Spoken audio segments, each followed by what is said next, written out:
और कांग्रेस ने मोदी सरकार की आर्थिक नीति पर सवाल खड़े किए हैं। पूर्व केंद्रीय मंत्री और अखिल भारतीय कांग्रेस कमेटी के प्रशासन प्रभारी पवन बंसल ने आरोप लगाया कि अमीरों को ध्यान में रखकर केंद्र की मोदी सरकार ने आर्थिक नीति बनाई है और केंद्र की आर्थिक नीति से बेरोजगारी बढ़ी है, जीडीपी में गिरावट आई है। कांग्रेस क्यों केंद्र की मोदी सरकार की आर्थिक नीतियों पर सवाल खड़े कर रही है? हमारे सहयोगी अनिल कुमार ने पूर्व केंद्रीय मंत्री और अखिल भारतीय कांग्रेस कमेटी के प्रशासन प्रभारी पवन बंसल से खास बातचीत की। कांग्रेस ने केंद्र की मोदी सरकार की आर्थिक नीति पर सवाल उठाए हैं। इस समय मेरे साथ हैं पूर्व केंद्रीय मंत्री एवं अखिल भारतीय कांग्रेस कमेटी के प्रशासन प्रभारी पवन बंसल। इनसे जानते हैं कि वो केंद्र की मोदी सरकार की आर्थिक नीति पर क्यों सवाल उठा रहे हैं। जी देखिए, मोदी सरकार की आर्थिक नीति तो पहले दिन से एक लोक विरोधी नीति रही है।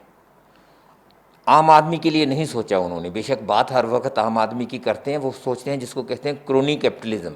कुछ लोग हैं बड़े बड़े धनाढ़ हिंदुस्तान के, जिनके हिसाब से, जिनके कहने पे वो सब नीतियां बन रही हैं। और एक ढंग से ओलिगार्की जो होता है, कुछ लोगों का राज, बड़े अमीर लोगों का राज, वैसा आज हालात हिंदुस्तान में बन गई है। और उसके तहत आप देखिए, पहले जीएसटी का किया। जीएसटी उन लोगों को फ़ायदा पहुंचाने के लिए उस वक़्त कहा कांग्रेस ने ये बात सही ठीक नहीं है, लेकिन उन्होंने सुनी नहीं और आज सामने आ रही है उसकी तकलीफ़ें लोगों को, क्योंकि जल्दबाजी में लगाई। उससे पहले सबसे बड़ी चोट इन्होंने डीमोनेटाइजेशन की, जो नोटबंदी की, वो हिंदुस्तान पे लगाई। उस वक्त डॉक्टर मनमोहन सिंह जी ने कहा था कि ये 2.5% हमारा जीडीपी पे इसका प्रभाव पड़ेगा, और वो सच निकला। और ये सुनने को मानने को तैयार नहीं थे। एक मन की एक अपने विचार थी कि कर देना है, बस कर दिया। ये नहीं कि कोरोना के कारण कुछ हो गया देश में, इसका कोरोना का कुछ प्रभाव पड़ा है, लेकिन उससे पहले हमारी जीडीपी में गिरावट आ रही थी, अच्छी खासी गिरावट आ रही थी। और अब तो ये अनुमान है कि इस वक्त तो वो 9.5%, आज रिजर्व बैंक ने भी कहा है कि 9.5% हमारा गिर जाएगा। और आज उसके बावजूद ये कह रहे हैं नहीं, हमारा बहुत अच्छा है, पॉजिटिव साइंस हैं। ज़रूरी देखने का ये होगा कि गिरने के बाद, ये सब चीज़ के बाद 2014-15 में जितनी थी, क्या हम वहाँ पहुँच पाएंगे कि नहीं। ये परसेंटेज तो एक ना बहुत आपको थोड़ा सा गुमराह कर देने वाली बात इस ढंग से होती है।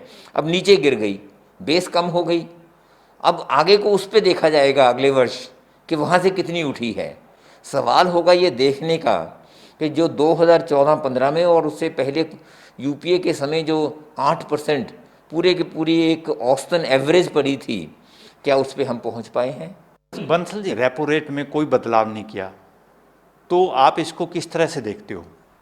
ये समय समय पे उसको बदलते रहते हैं, लेकिन इनको थोड़ा थोड़ा मैं समझता हूँ, मैं बहुत उस पर नहीं कह सकता, लेकिन 0.25 जो होता है बेसिस पॉइंट, उतना तो इस पर कम होते रहना चाहिए था। अभी रेट जो इंटरेस्ट के हैं वो लोगों के लिए ज़्यादा हैं। बैंकों से पैसा लेके लोग उस पर काम नहीं कर सकते, आज के दिन नई इन्वेस्टमेंट नहीं हो सकती।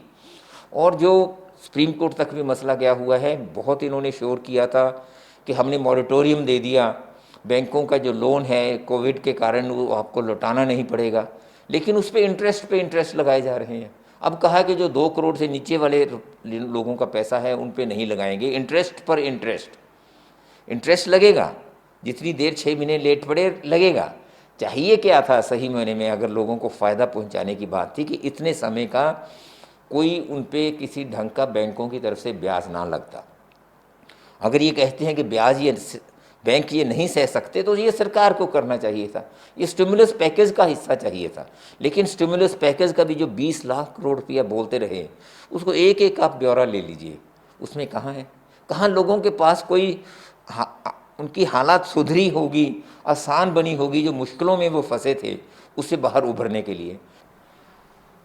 बंसल जी, जिस तरह अभी आपने कहा कि जो आर्थिक नीति केंद्र की मोदी सरकार ने बनाई है उसमें अमीरों का ख्याल रखा है, तो आपके पास वित्त विभाग रहा है, तो सरकार को क्या कदम उठाना चाहिए जो गरीबों का भी भला हो सके? सबसे पहले तो ये था कि कोविड के कारण जब लोग बेरोज़गार हो गए, आम लोगों के कारखाने बंद हो गए, उस वक़्त ये था कि लोगों के पास जेब में 4 पैसे कैसे आएँ। पहले तो रोज़गार छीने गए, उसके लिए गारंटी होनी चाहिए थी। खबरें आ जाएंगी बड़ी बड़ी कि उसकी जिनका लॉस हो गया नौकरी का उसकी गारंटी दे दी। कितने कितने समय की गारंटी है? एक साल में 365 दिन होते हैं, कितने दिन की दी है? सिर्फ एक चीज़ ने बचाए रखा, वो इनकी नीति नहीं थी। कुछ हालात को ठीक रखा बिल्कुल बिगड़ने से, वो था मनरेगा, Mahatma Gandhi national rural employment guarantee scheme के तहत।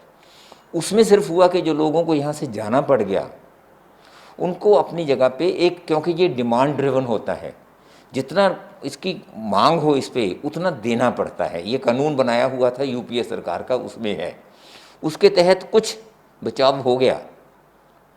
अभी भी अगर कोविड वगैरह ना होता तब भी गिर रही थी इकोनॉमी हमारी बहुत नीचे। ये थे मेरे साथ पूर्व केंद्रीय मंत्री एवं अखिल भारतीय कांग्रेस कमेटी के प्रशासन प्रभारी पवन बंसल। इन्होंने केंद्र की मोदी सरकार की आर्थिक नीति पर सवाल उठाए हैं। इसके साथ साथ इन्होंने ये भी कहा है कि अमीर आदमियों को ध्यान में रखते हुए आर्थिक नीति बनाई गई है और इससे बेरोजगारी बढ़ी है। Anil Kumar, total news, Chandigarh.